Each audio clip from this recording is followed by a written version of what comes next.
Livro de Lucas, no capítulo 8, e nós vamos ler a partir do verso 26. Lucas 8, verso 26. O título do texto é A Cura de um Endemoniado. O que é um endemoniado, gente? Tem alguém que fala, pastor, deve ser aquele meu vizinho lá. Não, peraí. Endemoniado é alguém que está possesso por um demônio. E nós vamos entender, creio que Deus vai nos dar uma revelação incrível, maravilhosa, para a gente entender muitas coisas a partir dessa palavra. Diz assim a palavra de Deus, Lucas 8, 26. Navegaram para a região dos Gerazenos, que fica do outro lado do lago, frente à Galileia. Quando Jesus pisou em terra, foi ao encontro dele um endemoniado daquela cidade. Fazia muito tempo que aquele homem não usava roupas. Diga assim comigo, esse homem não usava roupas. O que mais que acontecia? Nem vivia em casa alguma. E o que mais? Ele morava nos sepulcros.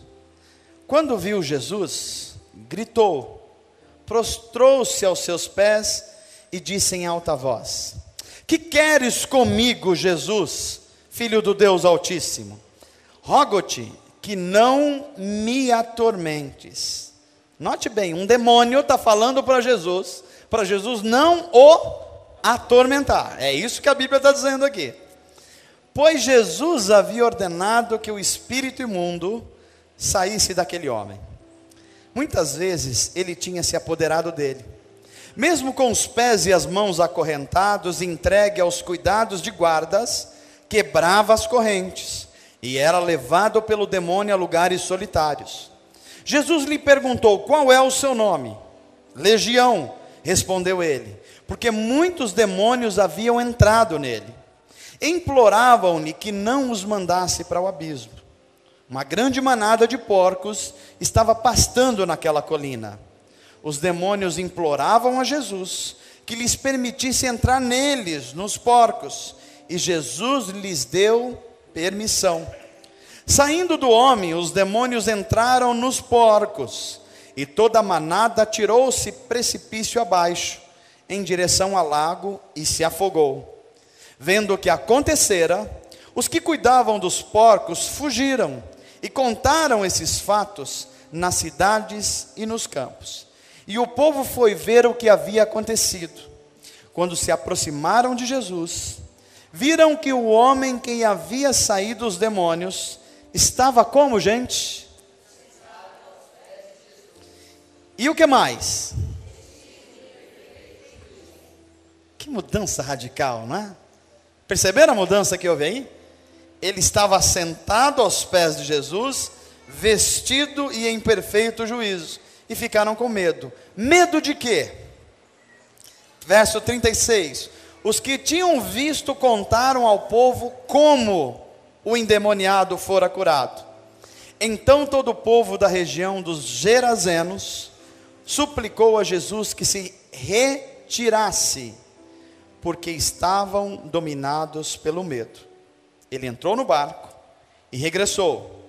Veja o verso 38. O homem de quem haviam saído os demônios suplicava-lhe que o deixasse ir com ele. Mas o que é que Jesus diz para eles, gente? Mas Jesus o mandou embora dizendo: volte para casa e conte o quanto Deus lhe fez. Assim, o homem se foi e anunciou na cidade inteira o quanto Jesus tinha feito por ele. Vamos orar? Feche os teus olhos. Eu peço para que você se movimente um pouquinho, o menor que você puder. Vou esperar vocês chegarem ali. Chegam lá para a gente orar juntos. Queria que a gente orasse todos juntos. Peço a você que você não tenha outro assunto. Podemos combinar isso, gente? A palavra de Deus é preciosa. Você dá valor a isso? então você não pode dizer isso e ficar conversando a hora que a ministração está sendo feita. Certo, gente? Senão a palavra de Deus não vai ter efeito nenhum para você. Amanhã, segunda-feira, você não sabe como lidar com os seus problemas de novo. Estão entendendo o que eu estou falando? Por que a gente erra, gente? Porque a gente não observa as Escrituras. Eu, com amor pastoral, quero olhar para você e falar assim: olhe para isso com carinho. Deixe o Espírito de Deus fazer transformações em você. Não aceite ser a mesma pessoa a semana que vem, o mês que vem. Você não pode aceitar lidar com os mesmos problemas daqui a 2 meses, daqui a 1 ano. A palavra de Deus precisa transformar você. Amém, gente? Amém. Vamos orar. Pai, pedimos que o Teu Espírito sopre sobre nós. Nós vivemos num mundo tão hostil, um mundo cheio de dificuldades. E às vezes nós que dizemos ser de Jesus, que confessamos Jesus, que amamos a Jesus, a gente nem sabe nada ou quase nada sobre Ele. A gente não retém essa palavra no coração. E aí nós temos uma legião, um número grande de cristãos no Brasil que não estão experimentando transformação de vida, Senhor. Só estão sendo mais um número na estatística de que são evangelhos. Mas não há cruz, não há transformação, não há entrega. Pai, em nome de Jesus, livra-nos desse cristianismo, água com açúcar. Isso não melhora ninguém, isso não transforma ninguém, Senhor. Nem dá para a gente dizer para o nosso vizinho não crente, para ele olhar para a gente, que pode ser que ele fale assim: olha, talvez eu esteja melhor do que você. Pai, não deixa que isso aconteça conosco. Faz de nós pessoas rendidas aos Teus pés. Gente que de fato nasceu de novo. Gente que está vivendo uma nova vida, Senhor. Gente cheia do Teu Espírito Santo. Faz isso por Tua graça e em nome de Jesus. Amém. Amém. Quero começar essa mensagem de hoje. Aliás, já comecei a pregar e eu estou incomodado. Como que a gente pode receber o Evangelho de Jesus e não ser transformado por ele? Estou incomodado com isso. Pastoralmente olhando, acompanhando o que acontece no Brasil, como é que a gente pode ser discípulo de Jesus, ser portador da maior mensagem que o universo já ouviu e ainda assim permanecer o mesmo? Como é que a gente pode estar diante da grandiosidade do Deus Altíssimo e tantas outras coisas pequenas, minúsculas, tirarem a nossa atenção? Como é que pode acontecer isso? Dia após dia a gente vê cristãos reclamando das mesmas coisas, dos mesmos problemas, sem experimentar essa vida nova que Jesus veio trazer. É diante disso que a gente vê essa semana no Brasil, a gente poderia chamar de a semana, quando tem uma feira aqui em São Paulo, no Brasil, a gente chama alguma coisa Week, não é isso? Quando é de moda a gente chama, como é que a gente chama moda? Como? Fashion Week, não é isso? Essa semana a gente podia chamar de Papa Week. Está aí o Papa Francisco. Pastoralmente falando, eu acho que é uma grata surpresa. Eu nunca vi um Papa falar tanto de evangelho como esse. Aliás, tem falado mais de evangelho do que muitos pastores, para ser bem claro. O tema dele é evangelho e é Cristo. E parece que o nosso tema aqui é como enriquecer no Brasil. Esse Papa tem uma perspectiva muito interessante. O nome dele é Francisco. Ele se identifica com os franciscanos, um movimento de cristãos muito interessante na história do cristianismo. E hoje, se vocês leram a Folha de São Paulo ou qualquer outro jornal, sai uma estatística. Alguém viu essa estatística? Não. Jesus tem misericórdia de nós cristãos. Agora, você viu o que aconteceu na Fazenda da Record? Ah, bom, então você está perdoado agora. Você não viu nada, então, do que está acontecendo. Estou brincando com você, mas é uma brincadeira séria, daquilo que envolve a nossa mente. Hoje saiu um dado importantíssimo sobre você que é cristão. E é uma pena que você não esteja sabendo disso. A reportagem deu conta que o Brasil, que durante algumas centenas de anos foi praticamente 100% católico, o Brasil nasceu 100% católico. O Brasil vai descatolizando e vai se tornando evangélico. Baixou para 90, baixou para 80, baixou para 75. Em 2007, quando o Papa veio para o Brasil, eram 74%.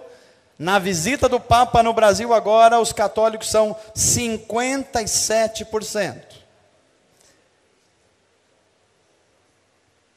Vocês estão me olhando com uma cara assim, é isso mesmo. Agora vê a outra estatística. Os evangélicos estão crescendo. Amém, né? Eu também dou um amém. A gente fala amém, porém, aí tem uma vírgula depois. Os evangélicos foram subindo hoje, somando o mundo pentecostal, o movimento pentecostal e o movimento protestante. O Brasil tem 28% de evangélicos, dados de hoje, nos jornais. Isso quer dizer que para cada 2 católicos, há um evangélico já no Brasil. A proporção é essa. Se você somar 28 com 28 dá 56, 57 é o número de católicos. Não é uma bênção isso, gente? É mesmo. É uma bênção mesmo isso.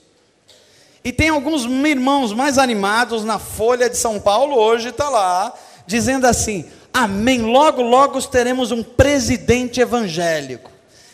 E os evangélicos vibram com isso. Eu estou dizendo isso para vocês, você que é cristão, você que está dentro da igreja, vou desafiar vocês. O Brasil saiu de 3, 4, 5% de cristãos protestantes e chegou a 28%. O Brasil está mais corrupto ou menos corrupto? O Brasil está mais violento ou menos violento? A educação do Brasil está melhor ou está pior? A nossa saúde está melhor ou está pior?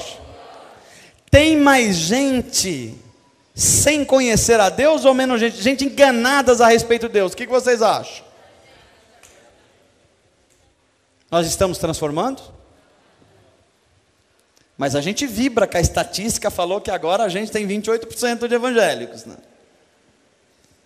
Eu queria trazer essa mensagem hoje, para você olhar para você, para a sua família, para a nossa igreja, para as nossas igrejas, e falar assim, que evangelho é esse, que nós estamos crescendo, mas não estamos transformando? Que evangelho é esse, que ao invés da nossa nação se tornar menos corrupta, ela está se tornando mais corrupta? Nós conhecemos Jesus de verdade, ou nós acostumamos com uma religião do domingo à noite, e depois na segunda-feira, salve-se quem puder, a vida é minha, e aí eu faço o que eu quiser, domingo à noite estou lá de novo, e Deus tem misericórdia de mim, afinal a misericórdia de Deus se renova a cada manhã. É diante disso que eu queria chamar a atenção de vocês para esse texto bíblico que nós lemos. Esse texto bíblico, ele vai dar conta, e talvez, eu não sei se você percebeu, mas queria que você percebesse, que nós não estamos falando apenas de um homem endemoniado, o gadareno. Nós estamos falando, preste atenção, de uma sociedade demonizada. Vou repetir isso para você. A Bíblia nesse texto não está falando apenas de um homem possesso por demônios. Há um ambiente, há uma cidade inteira que está demonizada. E eu pretendo mostrar para você como isso está acontecendo aqui. E eu queria que você olhasse hoje para o nosso Brasil, para as nossas famílias, para os nossos ambientes, e ver se a gente não tem coisas muito semelhantes. Porque a nossa ideia sobre alguém estar endemoniado é alguém que cai no chão e estribucha, não é, gente? Quem já viu um endemoniado aqui pelo menos uma vez na vida? Levanta a mão. Quem nunca viu um endemoniado, tenha coragem, levanta a mão. Tem algumas pessoas. Deixa eu dizer para você, você viu. É que você não identificou. Porque há demônios que eles fazem uma bagunça quando tomam uma pessoa. Eles quebram cadeira, todo mundo sai correndo, né? Tem cristão, se vê um negócio desse, perna para que te quer. Mas esse é um tipo de demônio que a gente identifica mais rápido. Mas tem aqueles demônios que é ordeiro. Não faz barulho nenhum, não faz bagunça nenhuma. No instante, ele está possuindo várias pessoas. Não só pessoas, como regiões inteiras. E aí eu queria desafiar a nós, como igreja de Jesus, a olhar para os nossos ambientes, para as nossas famílias, para os nossos bairros, e verificar se nós de fato estamos transformando, ou a gente está vivendo em ambientes também demonizados, e a gente continua não fazendo diferença nenhuma. Eu estou querendo desafiar você, se Jesus é de fato bem-vindo na sua vida. Jesus é bem-vindo na sua vida? Eu esperava que você falasse isso. Mas eu sei que se eu perguntar para qualquer auditório, até um auditório espírita, eles vão dizer a mesma coisa. Jesus é muito querido de forma geral. Você pergunta até para um macumbeiro, ele fala, não, Jesus é gente boa demais, eu gosto. Você pergunta para o espírita, ele vai falar a mesma coisa. Você fala para um budista, o budista acha Jesus fantástico. Os confucionistas acham Jesus um mestre maravilhoso. Mas não é disso que nós estamos falando. A questão é, Jesus é bem-vindo na nossa vida? Porque se Jesus é bem-vindo na nossa vida, precisa ser o Jesus das Escrituras. Não pode ser o Jesus da imagem, nem pode ser o Jesus da televisão, tem que ser o Jesus das Escrituras. E o Jesus das Escrituras, ele diz assim para nós, se eu sou bem-vindo na sua vida, algumas coisas têm que aparecerem. Primeiro, negue-se a si mesmo. Segundo, tome a sua cruz. E depois você pode dizer que eu sou bem-vindo na sua vida. É diante disso que eu queria falar a vocês hoje, que a gente gosta de Jesus, a gente canta sobre Jesus, a gente diz que ama Jesus.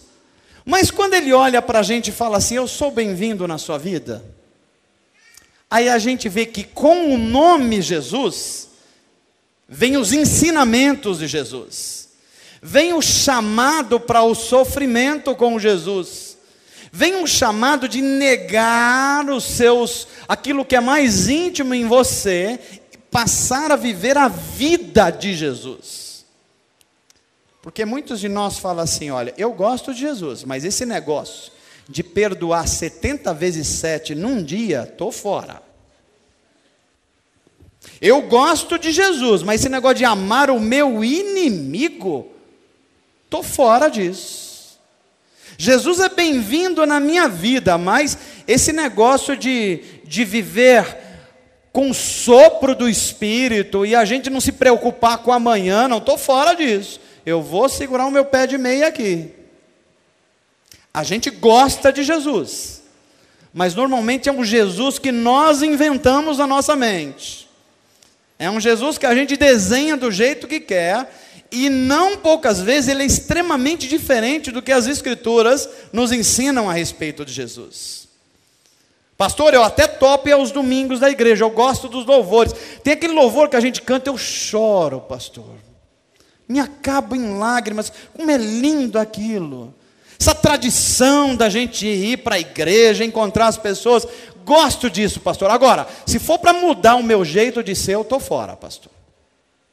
Se é para mudar as minhas opiniões, não quero ter compromisso com isso. Se é para mudar de fato quem eu sou, negar a si mesmo, não, eu não quero esse Jesus. A gente sabe que isso vai acontecendo com a gente, quando a gente está diante de uma palavra como essa e fala assim, qual é o Jesus que é bem-vindo na nossa vida? É um Jesus que ele é meu servo e eu preciso dele, então quando a minha situação está brava, eu corro para ele, ele quebra os meus galhos, mas depois que quebrou o meu galho, aí eu já não preciso mais de um compromisso com ele não. Será que o meu Jesus, ele é uma espécie de uma figuinha, em que eu tenho um amuleto e eu estou com medo da violência, então boto o amuleto dentro do meu carro, só para eu não ser assaltado, ou para o ladrão não chegar perto de mim, se ele resolver isso, tá bom. Que Jesus que nós conhecemos, e que Jesus que nós estamos falando assim, o Senhor é bem-vindo na minha vida. Estou dizendo isso para mostrar, que uma cidade inteira chamada Gadara, para essa cidade Jesus não era bem-vindo.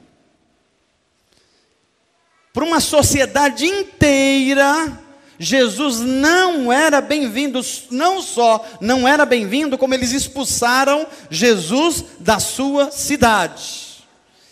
E se você imagina que expulsaram Jesus porque Jesus fez uma coisa ruim, não foi. O que Jesus fez naquela cidade foi expulsar um demônio de um homem que morava no cemitério e andava peladão pelas ruas e vivia como um bicho. Jesus liberta esse homem e sabe o que a sociedade faz com ele? O que a sociedade faz com ele? Expulsa Jesus da cidade.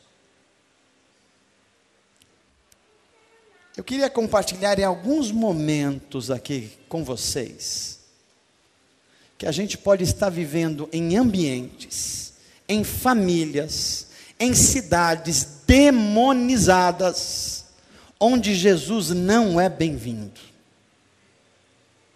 A gente pode estar vivendo em ambientes muito perto de nós, que nós falamos a respeito de Deus, mas nós não queremos as implicações de servir a esse Deus.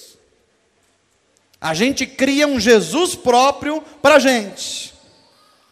Veja a situação desse homem que estava endemoniado. Olha o comportamento de alguém que está demonizado.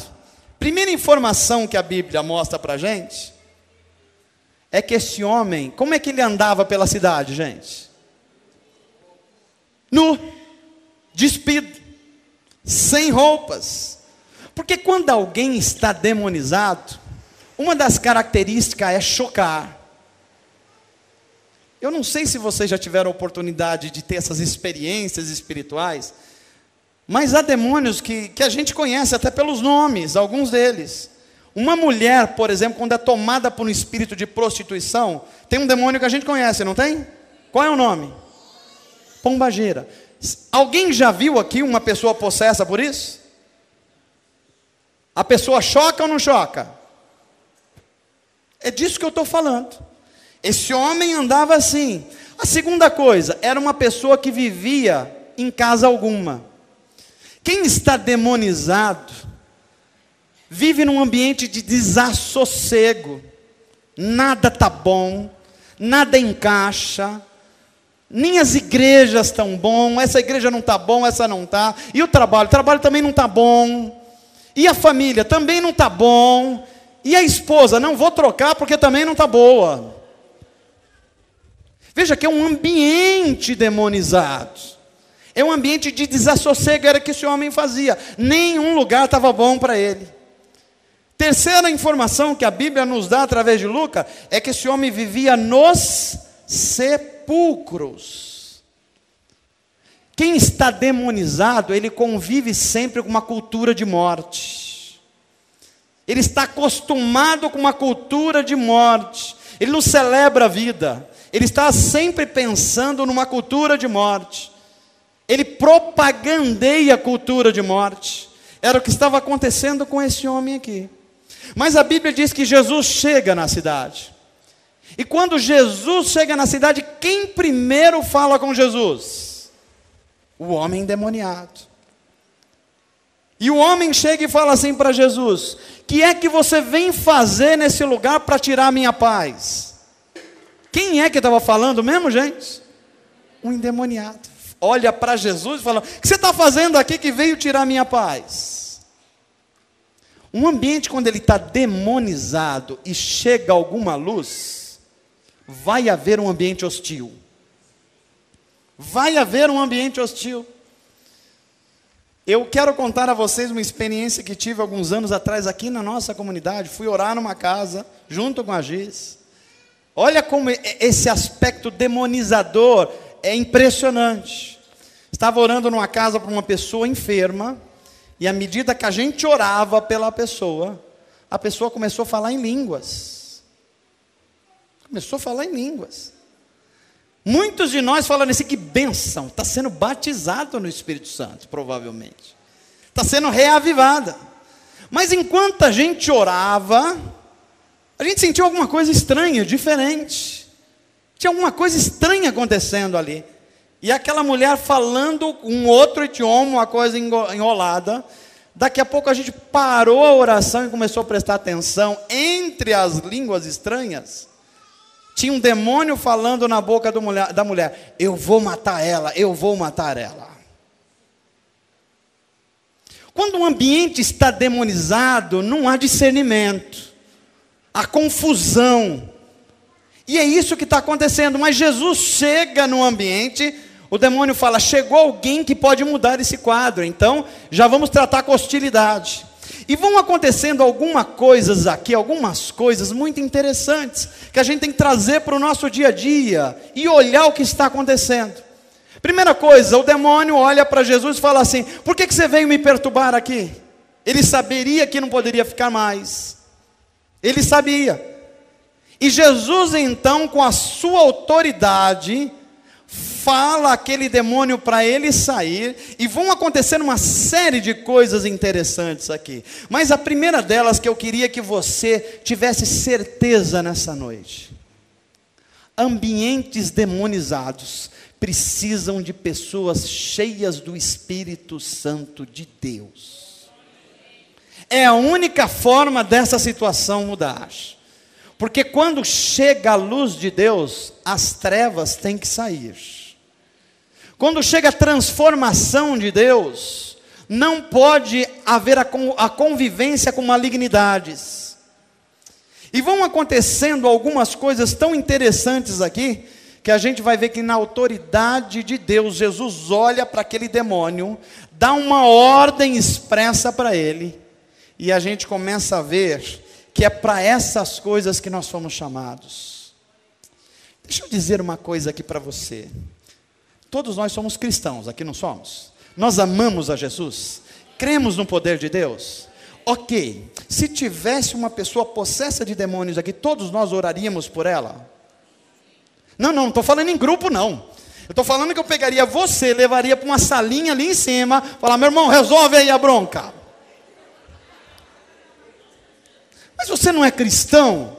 Você não diz que o nome de Jesus tem poder? Que sobre o nome de Jesus nenhum espírito maligno pode ficar? Porque para a gente é tão estranho isso. Estou querendo chamar a tua atenção, que a gente pode estar vivendo um cristianismo, que é um cristianismo meio água com açúcar. É um cristianismo que não salga. É um cristianismo que não é luz de fato. A gente está meio embolado no meio da multidão, fala: eu sou gospel, eu vou para a marcha. A gente agora é 28% da população. Mas aí está um espírito maligno diante de você e você não sabe o que fazer. Que cristianismo é esse? O nome de Jesus é de fato poderoso para a gente? Olha o que vai acontecendo aqui diante desse processo de libertação. Olha como Jesus vai libertando e ensinando, libertando e ensinando. Jesus olha para aquele homem, ministra a libertação sobre ele, e algumas coisas vão acontecendo que vão dando significado ao que estou falando aqui hoje. E a primeira coisa é, olha só a diferença de alguém liberto e alguém possesso. Quem experimenta a libertação e quem está aprisionado, agem de modo bem diferente. Você está entendendo o que estou falando aqui? Diga assim comigo para você não esquecer. Diga assim: quem está sendo liberto, já foi liberto. E quem está sendo aprisionado, está aprisionado, agem de modo diferente. Olha o que está acontecendo aqui nesse ambiente, numa cidade inteira. O ambiente que esse homem vivia, a cidade inteira estava demonizada. E depois que ele é liberto por Jesus, dá para ver claramente o contraste de quem está liberto e de quem não está liberto. Veja o que vai acontecendo depois da libertação desse homem. A primeira coisa, o homem depois de liberto se tornou irreconhecível. Ele morava nos túmulos, agora ele não mora mais, mora numa casa. Ele andava sem roupa por aí, agora não faz mais isso. Ele andava desassossegado na vida, agora a Bíblia vai dizer que ele quer morar nos pés de Jesus. Olha que coisa interessante. Eu estou querendo chamar a atenção para você que há ambientes tão demonizados, em que um demônio não se manifesta. Você não vê bagunça nenhuma e, no entanto, aquele ambiente está demonizado.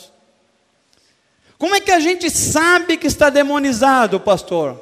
Porque as pessoas estão funcionando como esse homem funcionava. Pessoas desassossegadas o tempo inteiro. Jesus não é mais suficiente. Não, eu preciso de Jesus, mas eu preciso de outra coisa também. Eu preciso de Jesus, mas eu tenho que correr atrás. Eu preciso de Jesus, mas vai que ele não funcione, eu tenho que garantir. E a vida vai se tornando quase que um inferno de fato. Porque é um desassossego total, nada está bom. Nada está no lugar. E vai se desenvolvendo uma cultura de morte, um medo da vida. Eu acho que amanhã não vai dar. Eu acho que eu não vou conseguir. Olha a cultura de morte. Eu acho que eu não tenho forças para fazer isso. Eu acho que a minha família não tem jeito. O ambiente está ganhando uma cultura de morte. Vocês estão entendendo o que eu estou falando aqui hoje? Era o que estava acontecendo. Agora esse homem, Jesus fala com ele, dá uma palavra de autoridade, e ele é liberto por Jesus, e algumas coisas começam a acontecer. Primeiro, um homem que vivia desassossegado, a Bíblia vai dizer que agora ele passa a querer permanecer nos pés de Jesus. Percebe a diferença? Diga assim comigo: quem é liberto quer viver nos pés de Jesus. Quem está aprisionado fica correndo para tudo que é lugar, atirando para tudo que é lado. Está entendendo o que eu estou pregando aqui hoje? Olha a segunda característica de alguém que foi liberto. Se antigamente ele andava nu e sem roupa e chocava a sociedade, agora ele veste uma roupa e está normalizado com uma pessoa. Pastor, o que tem a ver isso espiritualmente? É que a Bíblia ensina que quando a gente vem para Deus de fato e recebe libertação de Deus, nós recebemos novas vestes espirituais. É arrancado um jeito de viver que era seu, e Deus coloca uma nova vida em você. As roupas velhas do seu temperamento, do seu jeito de ser, elas são tiradas, e você experimenta uma nova transformação, que a Bíblia chama de novo nascimento, e é dado a você roupas espirituais que são mais alvas do que a neve. Olha a diferença de quem está sendo liberto e de quem está aprisionado. A Bíblia vai dizer que depois que o homem foi liberto, ele passou a viver, olha que interessante, em perfeito juízo. Quem é liberto passa a viver em perfeito juízo. Agora, quem está aprisionado ou demonizado, vive como? É isso mesmo, sem juízo. Sem juízo, é isso mesmo que a Bíblia está ensinando. Você olha para a pessoa e fala, como é que essa pessoa foi capaz disso? Ela perdeu o juízo? Perdeu o juízo. Está aprisionada, está demonizada. Faz coisas que depois você fala, como é que essa pessoa foi capaz de fazer isso? Foi capaz de fazer isso porque está aprisionada. Esse procedimento vai acontecendo, a gente vai olhando o homem sendo liberto, e a sociedade que ele vive continua sendo aprisionada. Como é que a gente sabe, pastor, que essa sociedade estava demonizada? Porque quando a sociedade vê o que aconteceu com o homem, e como isso aconteceu, e a gente leu aqui, que à medida que o espírito mau, que era uma legião, sai do homem, ele entra onde, gente? Nos porcos. E o que acontece com os porcos? Eles se precipitam morro abaixo, caem dentro do mar e morrem afogados. Quantos porcos eram? Não está escrito em Lucas, mas em Mateus está, e Marcos. 2.000 porcos. Essa sociedade está tão demonizada, e um dos demônios centrais dessa sociedade chama-se Mamon, que ela está preocupada com o dinheiro e com o prejuízo dos porcos. E não está nem aí para um ser humano que está sendo liberto. Então eles olham para aquilo e falam assim, esse homem está trazendo prejuízo para a gente. Esse homem, não é legal que ele fique aqui perto da gente. São pessoas que já têm um Deus, é o dinheiro, é o lucro. E a libertação do ser humano não faz a menor diferença para eles. Então eles olham e falam assim, vamos expulsar esse Jesus da nossa cidade, porque esse homem vai trazer prejuízo para a gente. Quero dizer para você que há uma enorme diferença entre gente liberta e gente aprisionada. Veja que eu não estou falando aqui gente crente e gente não crente. Posso dizer uma verdade aqui para vocês? Há um monte de gente aprisionada dentro das igrejas. Há um monte de gente aprisionada dentro das igrejas, que de fato não conheceram Jesus ainda. Desenharam Jesus para si, e Jesus é aquela caricatura. E sabe o que me deixa ainda mais entristecido como pastor? Muitos dos nossos púlpitos no Brasil estão jogando as pessoas para viverem demonizadas por Mamon. Olha só, uma pessoa ambiciosa, uma pessoa que acha que a vida, por exemplo, é riqueza, ou que a vida é ter coisas, e nunca está sossegada com isso, ela vai numa igreja evangélica, em vez de ser apresentado um Jesus que é suficiente, e que nele todas as nossas necessidades podem ser satisfeitas, o que está sendo apresentado às pessoas? Venha na campanha tal, em 3 semanas você vai ter mais 3 carros.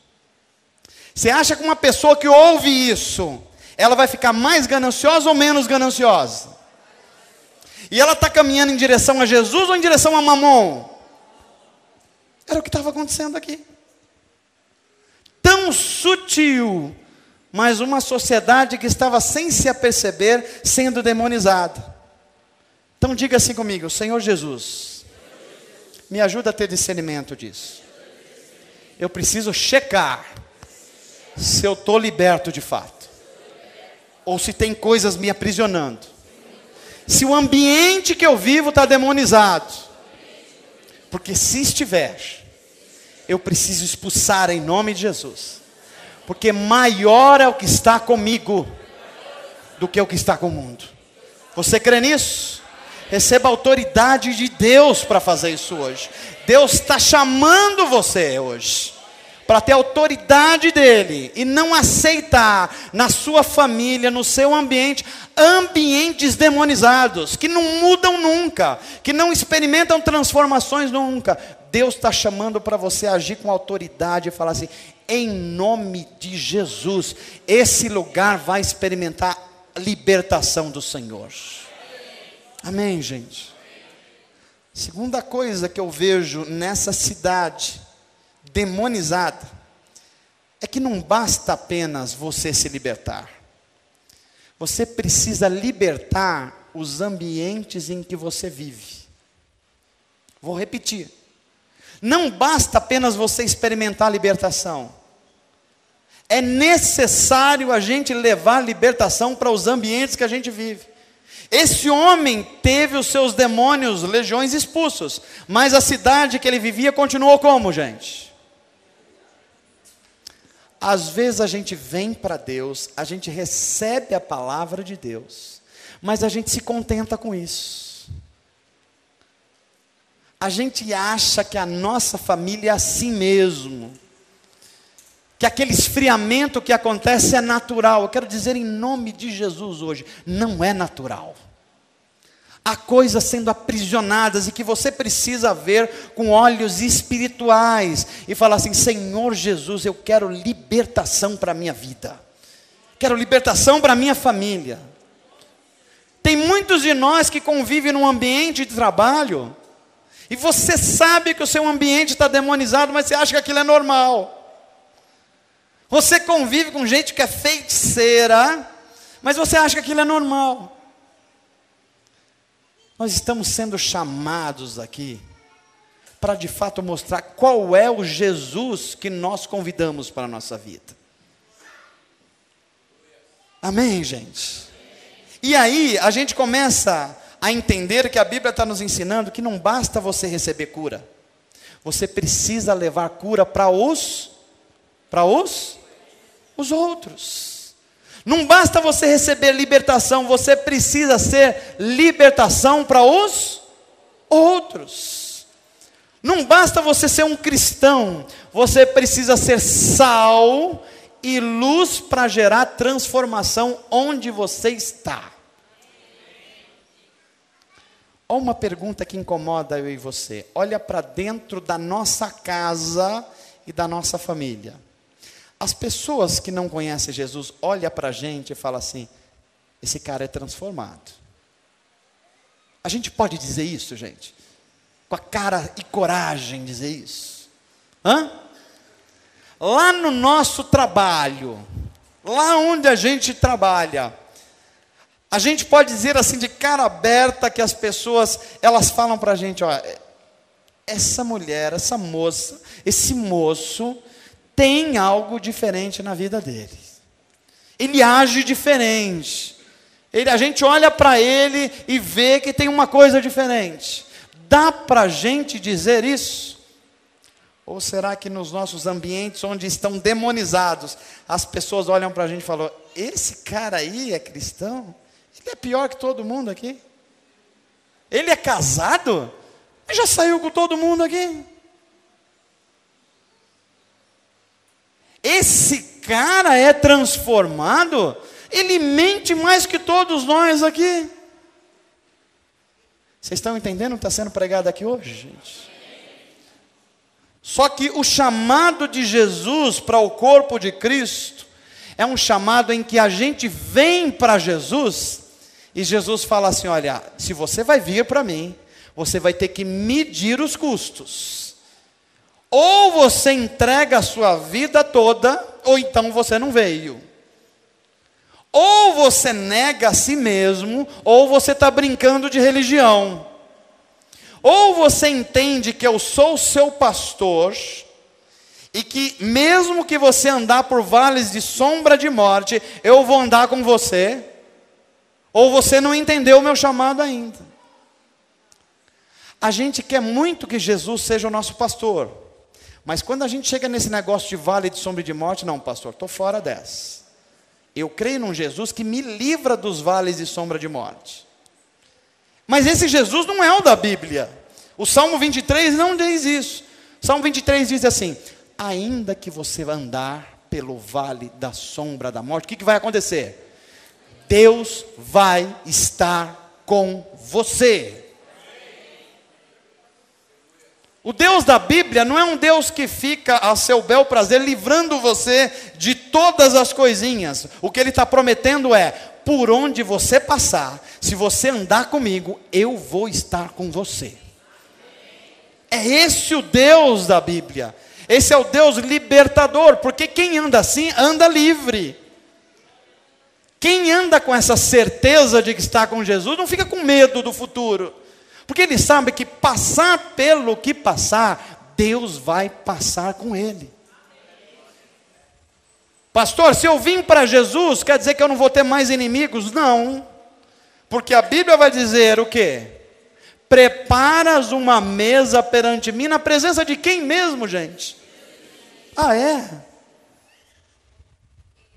E olha que interessante, eu fico impressionado com o Salmo 23, porque a Bíblia vai dizer, prepara uma mesa perante mim na presença dos meus inimigos. Quem é que come a mesa da gente? São amigos? Mas a Bíblia está falando que a mesa é preparada na presença do... Tem amigos, ou supostos amigos, que estão comendo a nossa mesa, mas que não são amigos. São o quê? E o Salmo 23 está dizendo assim, e Deus é tão fantástico, se você andar com singeleza de propósito, que Ele prepara uma mesa na presença dos meus inimigos. A pessoa está maquinando contra você, e aí Deus fala assim, não é contra você, você está andando comigo, está maquinando contra mim. Vai dar certo isso? Lutar contra Deus dá certo? Jacó tentou fazer isso. Andou para o resto da vida dele com a perna torta depois. O chamado de Jesus é que não basta você ser liberto, você tem que libertar os lugares que você convive. O chamado de Jesus é para você não se acostumar com coisas que não se resolvem nunca. O chamado de Jesus é para você ser luz e sal, onde a coisa está feia, onde a coisa está apodrecendo, o sal vai chegar e dar sabor para isso. O sal vai chegar e não vai deixar apodrecer o ambiente. Por quê? Porque tem sal lá. Diga assim comigo, Senhor Jesus, põe isso no meu coração. Eu tenho que temperar os ambientes que eu convivo. Eu tenho que não deixar apodrecer os ambientes demonizados que eu possa conviver. Amém, gente? Terceiro ensinamento que eu aprendo com essa cidade demonizada é que quando a gente é curado e liberto por Deus, a gente é curado e liberto por Deus para curar e libertar outras pessoas. Pastor, da onde o senhor enxergou isso que está nesse texto? Eu vou dizer para você. O homem que havia sido curado e liberto, ele queria ir com Jesus. Aliás, é tudo que a gente quer na vida. Se você perguntar para qualquer um, o que você quer? Eu quero ir com Jesus, pastor. E você vai ver que Jesus fala para ele, você não vai vir aqui comigo não. Esse homem estava doido para entrar no barquinho dos discípulos, fazer parte do staff de Jesus. Talvez ser um 13º discípulo. Falou, conheci um mestre, ele me libertou, eu estou legal agora, quero entrar nessa religião sua aí, Jesus. Jesus olha para ele, eu não tenho religião nenhuma. Você também não vai vir comigo. E o que eu vou fazer, Jesus? Você vai voltar para a sua cidade e dizer o que Deus fez por você. Olha que coisa fantástica. Quando alguém está procurando religião em Jesus, ele fala assim, olha, você pegou o caminho errado. Quando alguém está procurando em Jesus um cargo, alguma coisa, ele fala, olha, você pegou o caminho errado. O meu caminho é outro. O meu caminho é, eu trouxe cura e libertação para você, e você vai pegar cura e libertação e levar para o outro. Fala para quem está próximo de você, sabe para que Jesus salvou você? Sabe por que você está salvo? Para você salvar a gente. Sabe por que Jesus te libertou? Para quê mesmo? Pode responder, nem eu preciso falar aqui. Sabe por que Jesus está nos curando? Para quê mesmo, gente? Vai para casa, conte o que Deus fez por você. Fale, testemunhe. Não é possível que tem gente com casamento sendo destruído do seu lado, na sua mesa do lado, e você é um cristão 007. Conhece? Que ninguém sabe. Desesperado do lado, você é o instrumento de Deus para curar, e ninguém sabe que você é cristão. A pessoa está procurando assim, vê um versículo, e você está lá e não faz. Você foi chamado e curado por Deus para curar pessoas. Vai, conte a todos o que Deus fez. É para isso que a gente foi curado. Eu vou terminar essa mensagem dizendo para você, sabe por que a gente precisa ser libertos e curados por Deus? Porque senão a gente vai ficando cínico. É isso mesmo, a gente vai ficando cínico espiritualmente. O que é cínico espiritualmente? Eu vou dar um exemplo primeiro. Uma pessoa está doente, está mal de saúde, e alguém fala assim para ela, você precisa ir para o hospital, ela está muito mal, e alguém ajuda ela, leva ela para o hospital, e ela chega num pronto-socorro. Ela está com um problema gravíssimo, ela chegou no pronto-socorro, deram uma cadeira para ela, ela se sentou, mas não tem medicamento, não foi dado soro, não tem medicamento adequado, a pessoa está no pronto-socorro, alguém chega para ela e fala assim, e agora, como é que você está? Não, agora eu estou legal, já estou dentro do hospital. Essa pessoa experimentou cura? Ela está dentro do hospital, mas está tão doente quanto estava em casa. Isso acontece espiritualmente com a gente. A gente está dentro da igreja, a gente está dentro da fé, mas a gente não experimentou cura.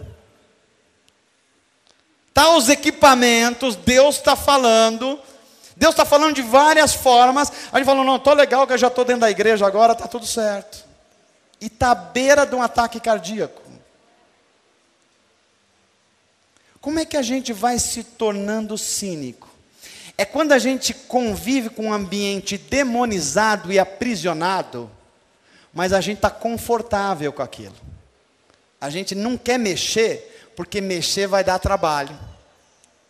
Aí a gente vai acostumando com o ambiente demonizado, com o local demonizado. A gente vai acostumando com tudo isso, e vai se tornando meio cínico. Aí a gente fala, alguém pergunta para você assim, como vão as coisas com você? Ah, vai assim, Deus quer que vai assim. Mas como está lá, meu irmão? Não, no dia que Deus quiser, Ele faz. A gente vai se tornando espiritualmente cínicos. Mas a mensagem de Deus para mim e para você nessa noite, Deus quer libertar eu e você de todos os aprisionamentos espirituais. Deus quer que você, sendo liberto, passe a libertar outras pessoas. E você sendo liberto, você tenha um testemunho de alguém que experimentou transformação na vida de verdade. Porque quando alguém olhar para você, vai falar assim, essa pessoa é luz. Essa pessoa está dando sabor. Quando você é sal, você convive com as pessoas e a pessoa fala assim, puxa, é gostoso estar perto dessa pessoa. Isso é um sinal que você está sendo sal, está trazendo sabor. Agora, sabe o problema da gente querer ser testemunhas de Deus sem ser? É que às vezes a gente é chato. Conhece gente chata? Conhece crente chato? O problema do crente ser chato é que as pessoas vão pensar que Deus é chato, e Deus não é chato. É só alguns filhos deles que são. E a gente representa mal Deus. Agora, quando você é sal e luz do mundo, as pessoas vão gostar de estar perto de você. Sabe por quê? Porque você não convive no meio de fofoca, por exemplo. Está fora disso. Você já passou. Você não convive com maledicências. Você não convive com cultura de morte. Você não convive com desassossegos. Você já pensou um cristão que fala assim: Jesus é tudo para mim, eu confio nele, mas está desesperado, não sei o que vai acontecer aqui, e agora? Se não acontecer, a pessoa olha para ele e fala o quê? Mas espera aí, ele não está dizendo que Jesus é tudo? Percebe? Diga assim comigo: Senhor Jesus, me ensina isso nessa noite. Eu quero ser igual aquela mulher samaritana. Ela foi liberta. E quando foi liberta, anunciou Jesus para uma cidade inteira. Eu quero ser como aquele cego, que depois que foi curado, não quis saber de outra coisa, a não ser dizer: o que ele é eu não sei, mas aquele homem me curou. E eu estou liberto. Quando a gente está sendo liberto por Deus, a gente é como esse homem aqui, que livre dos demônios. Agora ele volta para a cidade inteira e fala: ó, eu não sei vocês. Se vocês quiserem ficar com seus porcos, fiquem. Se vocês quiserem ficar com seus mamons, fiquem. Eu vou ficar com esse Jesus que me libertou. Para mim ele é suficiente. E se tornou um evangelista de uma cidade inteira. Sabe por quê? Porque experimentou libertação e cura de Jesus. Você quer receber isso para a sua vida hoje? Ora assim comigo, se possível com a sua mão levantada. Senhor, me ajuda. Sem a tua ajuda não vai dar. Me liberta. Eu já sou crente. Eu já amo o Senhor. Mas às vezes, eu não aceito Jesus com todas as implicações. Eu confesso, nem sempre Jesus é totalmente bem-vindo na minha vida. Tem hora que eu quero Jesus, mas não quero perdoar. Tem hora que eu quero Jesus, mas não quero ser simples. Tem hora que eu quero Jesus, mas quero um monte de outras coisas. E o Senhor acaba não sendo bem-vindo na minha vida. Perdão, Senhor. Me perdoa. Me liberta. Me cura.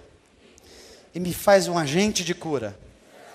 Nos ambientes que eu estiver. Na minha casa, na minha família, no meu trabalho, no meu bairro, na minha cidade, no meu país. Liberta o Brasil, Jesus. Tira toda a casta de demônios que aprisionam esse país, com corrupção, com desperdício. Faz isso, Pai, em nome de Jesus. Mas eu quero ter a coragem. Começa por mim. A libertação que o Brasil precisa, começa por mim. A cura que o Brasil precisa, começa por mim. 28% de evangélicos não vão mudar nada, Senhor. Mas um homem, uma mulher, um jovem, uma criança, cheia do Espírito de Deus, vai fazer toda a diferença. Faz isso, Pai, para a tua glória e em nome de Jesus. Amém. Amém. Faça de Jesus bem-vindo na sua vida. Traz ele inteiro para a sua vida. Traz ele para fazer a diferença na sua vida. Em nome de Jesus.